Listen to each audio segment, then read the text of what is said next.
Assalamualaikum dan salam sejahtera. Bersama saya Irfan Faruqi untuk pantau agenda reformasi di waktu ini yang mana dunia memberikan perhatian ke New York, Amerika Syarikat untuk Perhimpunan Agung Pertubuhan Bangsa-Bangsa Bersatu yang menampilkan pemimpin-pemimpin seluruh negara yang mana lebih daripada 150 pemimpin dunia berkumpul dengan bermulanya Perhimpunan Agung di PBB UNGA ke-78 pada Selasa tanpa 4 pemimpin daripada 5 anggota tetap Majlis Keselamatan Pertubuhan Antarabangsa itu.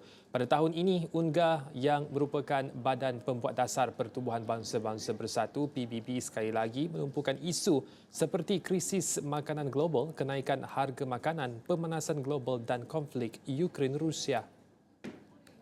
Dalam mengekalkan tradisi yang berdekad-dekad lamanya, Presiden Brazil Luiz Inácio Lula da Silva adalah pemimpin pertama yang mengeluarkan kenyataan negara pada sesi debat umum diikuti Presiden Amerika Syarikat Joe Biden selaku negara tuan rumah.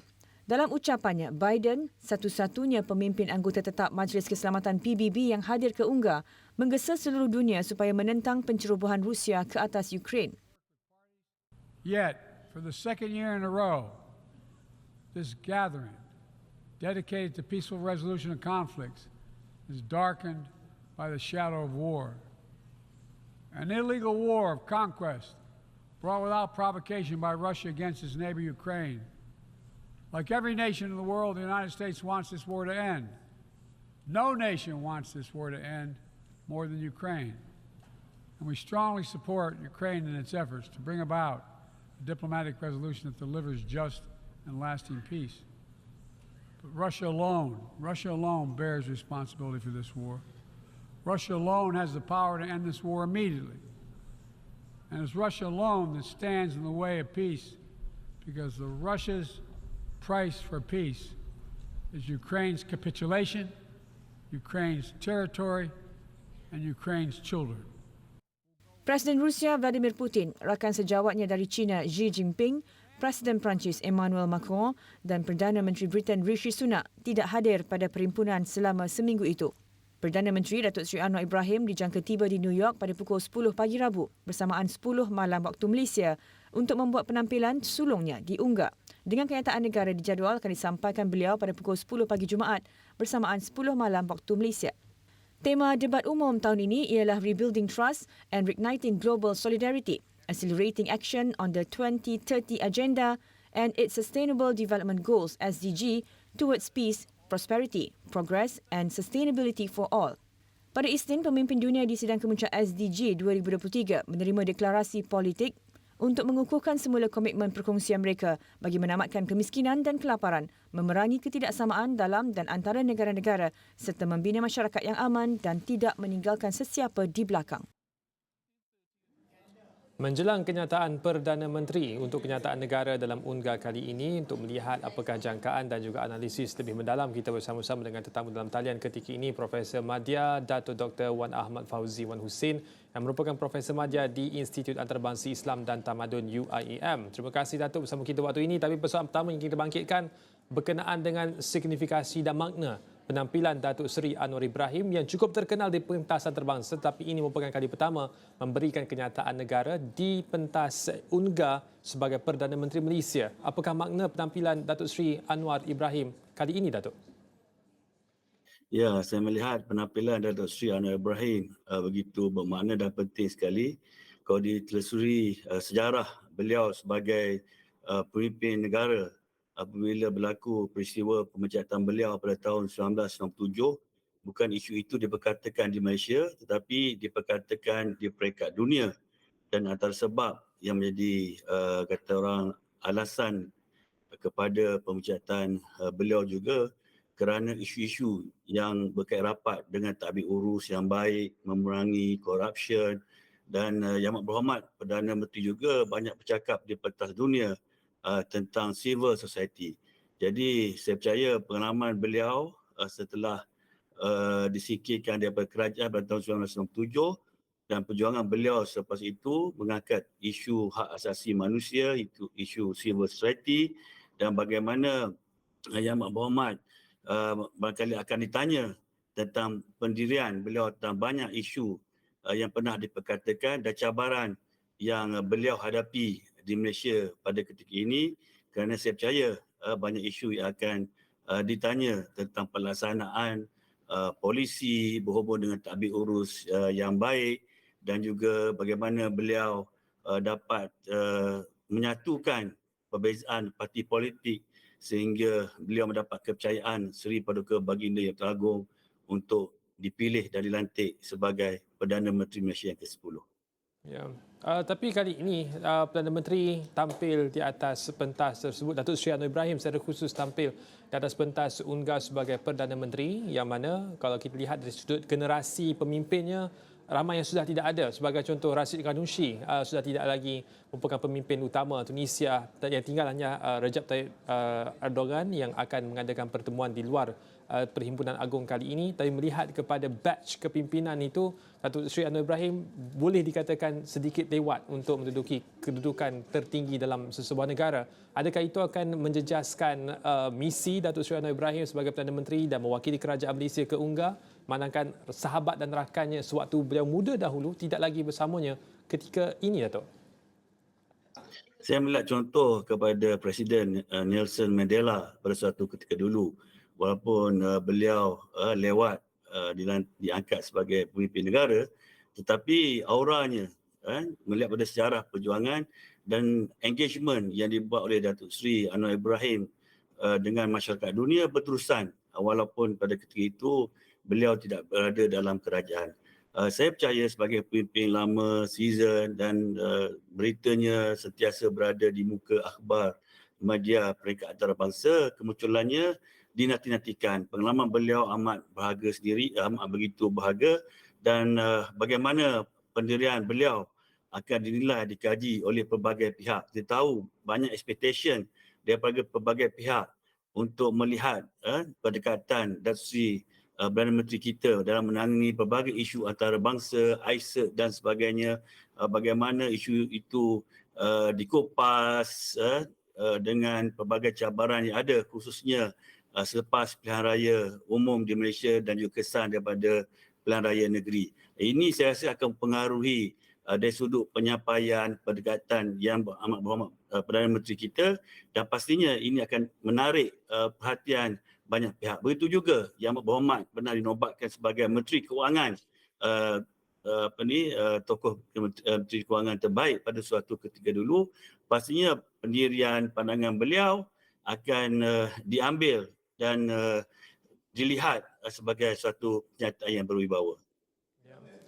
Kita nak beralih kepada apakah jangkaan mesej yang akan diangkat oleh Perdana Menteri. Kenyataan rasmi sudah pun dikeluarkan. Antara perkara yang dijangka ialah berkenaan dengan soal pembangunan mampan, soal iklim global dan juga berkenaan dengan krisis kemanusiaan. Berdasarkan kepada laporan lebih awal sebentar tadi, PBB memberikan tumpuan kepada krisis di Ukraine, Rusia. Sebaliknya, antara perkara yang ingin dibangkitkan Datuk Seri Anwar Ibrahim ialah berkenaan dengan krisis kemanusiaan di Myanmar dan Palestin. Bagaimana Datuk melihat mesej tersebut boleh disampaikan dengan berkesan dan didengari oleh semua delegasi yang berada di PBB, tidak tenggelam dengan mesej utama berkenaan dengan krisis Ukraine, Rusia semata-mata, Datuk? Ya, itu merupakan satu kesempatan yang begitu baik sekali.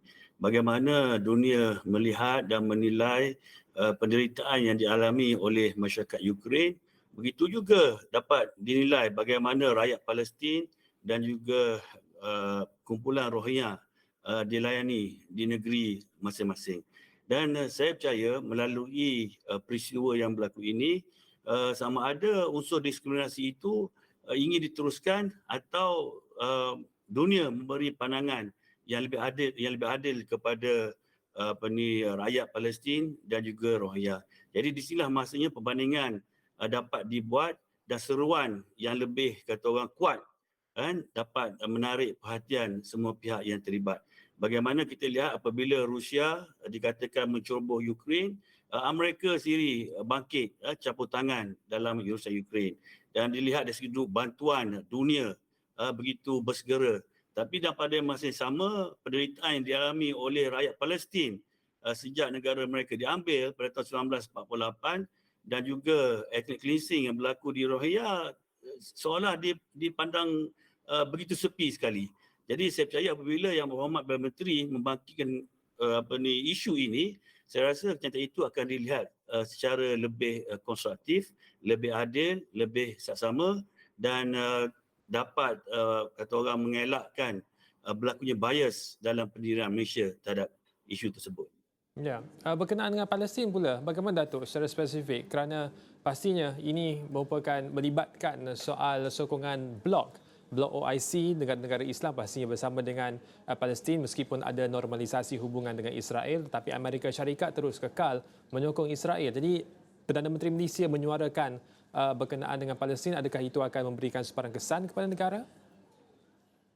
Ya, saya rasa Malaysia setakat ini masih bersama dengan pendirian OIC untuk perlunya ada iktirafan dua negara di Palestin yang mana kedudukan Palestin juga perlu diiktiraf, pembangunan dari sudut bantuan dan juga aspek kesihatan rakyat Palestin juga perlu diambil kira kerana pada hari ini kita tidak boleh lari daripada realiti yang ada tentang kedudukan negara Israel yang telah pun mendapat iktirafan dunia.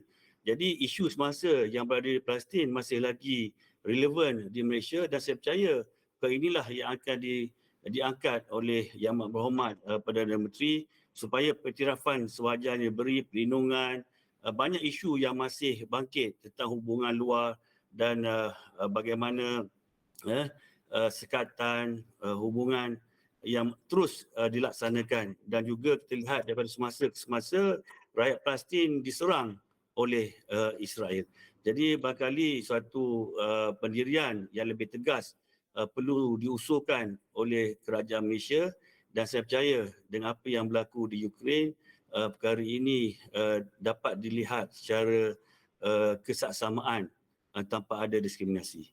Baik, Datuk, kita akan berehat seketika. Kembali selepas ini, kita nak bangkitkan juga berkenaan dengan bagaimanakah seharusnya Malaysia menggunakan pentas UNGA ini untuk benar-benar menyampaikan mesej secara berkesan selain mengembalikan kembali keyakinan kepada negara kita sebagai sebuah negara yang mempunyai kestabilan dan krisis politik yang sudah pun ditinggalkan ke belakang dan sedia untuk bergerak ke hadapan. Persoalan itu kita akan jawab selepas ini. Kita berehat seketika.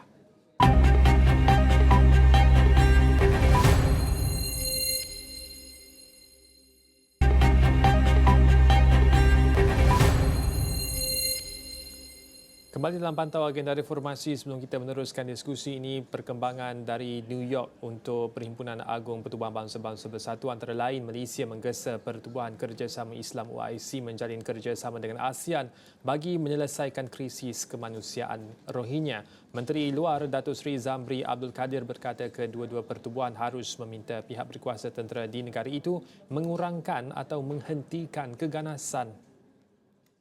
Tambahnya, kedua-dua pertubuhan juga mesti menyelaraskan bantuan kemanusiaan tanpa diskriminasi termasuk di kawasan yang tidak dikawal oleh tentera. Zamri berkata situasi di Myanmar terus meruncing berikutan rampasan kuasa tentera pada Februari 2021 menjadikan Malaysia dan Bangladesh antara negara yang terjejas teruk kerana kedua-dua negara melindungi kira-kira 200,000 dan 1 juta pelarian Rohingya. Ujarnya, umat Islam Rohingya masih tertakluk kepada pembunuhan di luar undang-undang sewenang-wenangnya, pelbagai bentuk keganasan seksual dan pengusiran sistematik dari rumah mereka. Katanya, Malaysia telah menyumbang $100,000 Amerika kepada tabung amanah kemanusiaan OIC untuk Rohingya pada 2020. Beliau berkata demikian di mesyuarat kumpulan hubungan OIC mengenai umat Islam Rohingya yang diadakan di luar sesi Perhimpunan Agung Pertubuhan Bangsa-Bangsa Bersatu UNGA ke-78 pada Selasa.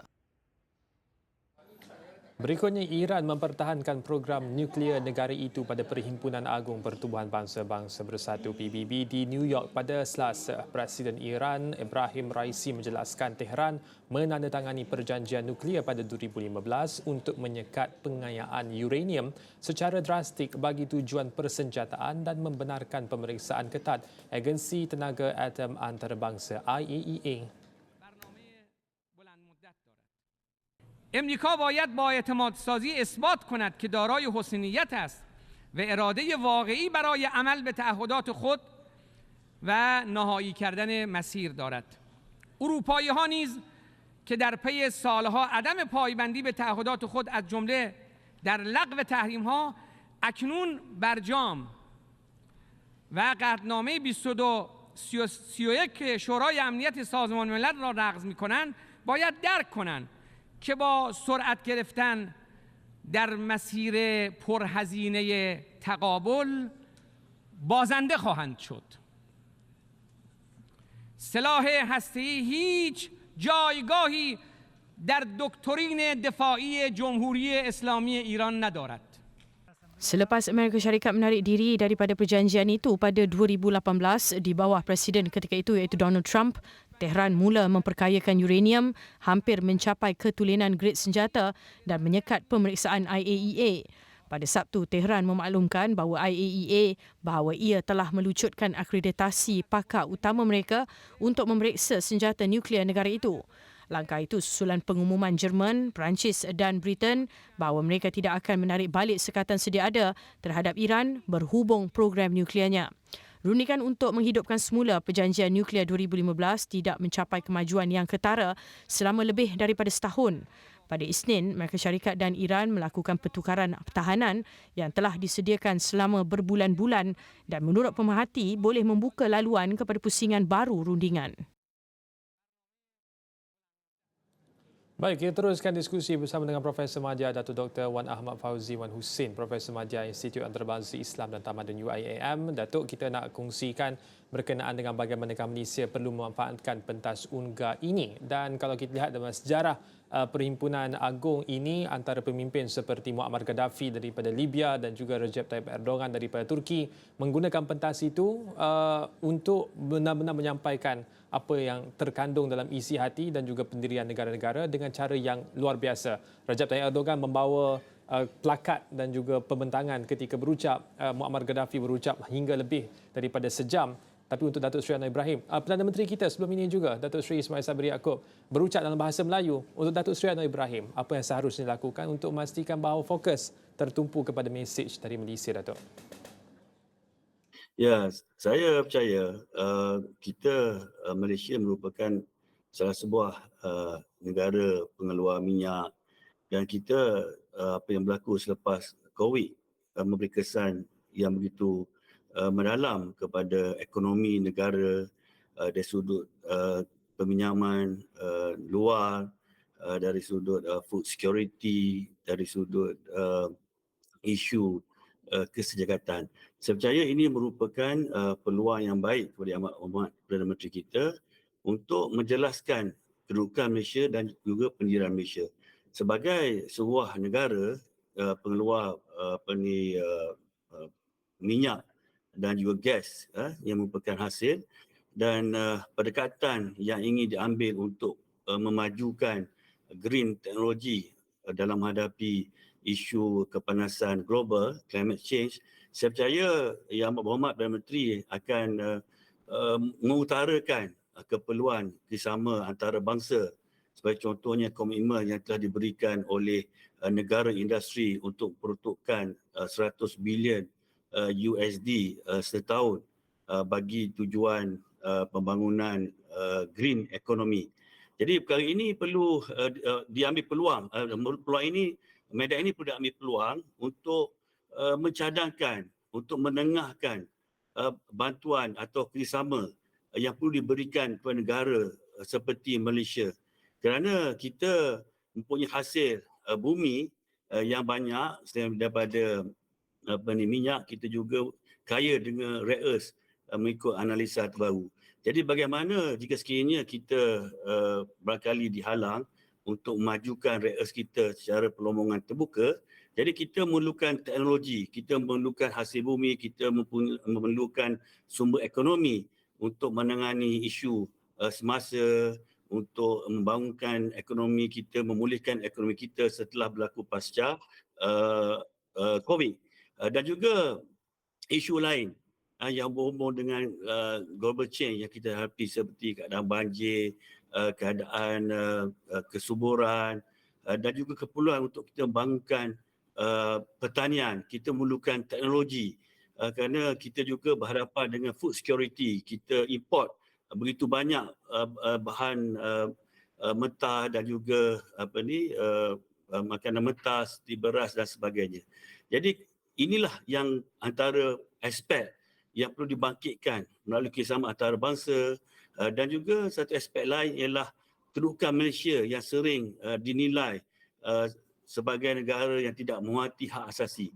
Jadi aspek ini juga perlu dijelaskan oleh Amat Berhormat Perdana Menteri yang pada masa sama dianggap sebagai pejuang civil society, dan bagaimana kedudukan Malaysia berhadapan dengan berbagai tuntutan luar berkaitan dengan human rights yang kita berbeza pendirian, berbeza pegangan. Dan akibat kerana perbezaan itu, seringkali kita juga menghadapi tekanan, sekatan dari sudut peluang, dari sudut bantuan. Jadi isu ini perlu diperjelaskan ke masyarakat dunia supaya ia dapat menjawab dan masyarakat dunia dapat menghormati pendirian Malaysia dalam isu-isu semasa. Dari sudut lain juga berhubung dengan isu corruption yang berlaku di Malaysia. Timbul isu baru yang diperkatakan kini. Jadi pertimbangan perlu dikongsikan dengan masyarakat antarabangsa, komitmen Malaysia untuk meneruskan reforms dari sudut tadbir urus yang baik, dari sudut pemekasan parlimen, dari sudut reformasi institusi yang ada, pengasingan kuasa peguam negara dan juga pendakwa raya dan pelbagai langkah yang dibuat. Dan ini dapat menjawab sama ada Malaysia terus komited untuk meneruskan agenda reformasi dan juga transparansi dalam negara kita. Kerana apa yang saya mencadangkan ini diambil perhatian oleh Amat Berhormat Perdana Menteri. Kerana Perdana Menteri dilihat sebagai pemimpin yang vokal dalam membahagikan isu-isu ini, dan pastinya timbul isu ada pihak yang cuba meragui, yang cuba dispute pendirian Yang Berhormat Perdana Menteri kita. Jadi peluang inilah perlu digunakan sebaik mungkin oleh Amat Berhormat Perdana Menteri, di samping juga kerjasama perdagangan yang perlu dijalin untuk memulihkan ekonomi Malaysia. Kita tahu, kita lihat kekuatan ringgit akhir ini agak mencabar. Dia berkait rapat dengan ekonomi dunia. Jadi peluang inilah yang perlu diambil. Mungkin sampai to the extent Perdana Menteri perlu mencadangkan satu reformasi terhadap sistem ekonomi dunia itu sendiri untuk melihat balik kerangka yang ada, yang kelihatan gagal, yang kelihatan menindas negeri yang punya hutang yang banyak. Ya, oleh itu Datuk, sebagai kesimpulan besar harapan yang Datuk letakkan sebentar tadi, apakah seharusnya dapatan dan juga hasil lawatan dan juga ketibaan Perdana Menteri di New York untuk UNGA kali ini, kalau kita lihat kepada lawatan Perdana Menteri sekitar 12 jam di Nanning untuk Expo China ASEAN, kita membawa balik kurang lebih 12 bilion ringgit dalam bentuk MOU, selain daripada lebih daripada 130 bilion ringgit pelaburan yang sudah pun diluluskan. Tapi untuk ke UNGA, apakah KPI yang seharusnya dicapai oleh delegasi kerajaan, khususnya kerana ia diketuai oleh Perdana Menteri sendiri, Datuk? Ya, dalam sesi kali ini kita lihat ada agenda Yang Berhormat Perdana Menteri akan bertemu dengan industry player, iaitu pemilik Fortune 500 companies. Saya percaya melalui round table discussion yang akan berlangsung, Malaysia berupaya untuk menjalin hubungan, menarik pelaburan, kerana apabila berlaku keadaan semasa, kita lihat peluang ini lebih besar kerana kos di Malaysia dari sudut tenaga pekerja masih lagi kompetitif, dan kita lihat di negara jiran kita pun dari segi kos tenaga kerja pun mula meningkat. Dan saya percaya yang saya sebut tadi lah, dari sumber hasil baru yang ditemui sebagai reas dan polisi kerajaan supaya perusahaan tersebut dilaksanakan secara domestik, ini barangkali dapat membuka ruang pelaburan di Malaysia. Dan saya juga difahamkan bahawa Yang Berhormat Perdana Menteri juga akan berhubung dengan kumpulan pemikir bebas. Pemikir bebas ini banyak mempengaruhi pelabur asing, kerana mereka membagikan isu-isu tentang human rights, pelbagai isu yang mengakibatkan imej buruk pada negara kita. Saya yakin dengan kebijaksanaan Yang Berhormat Perdana Menteri, pengalaman luas beliau dalam mentadbir kerajaan, dan juga kita lihat dari konsep madani yang cuba diterapkan di negara kita, konsep tersebut dapat dibawa ke peringkat antarabangsa, kerana kita lihat bagaimana perbezaan dapat diretasi dengan satu proses, ada satu pendekatan sejahtera.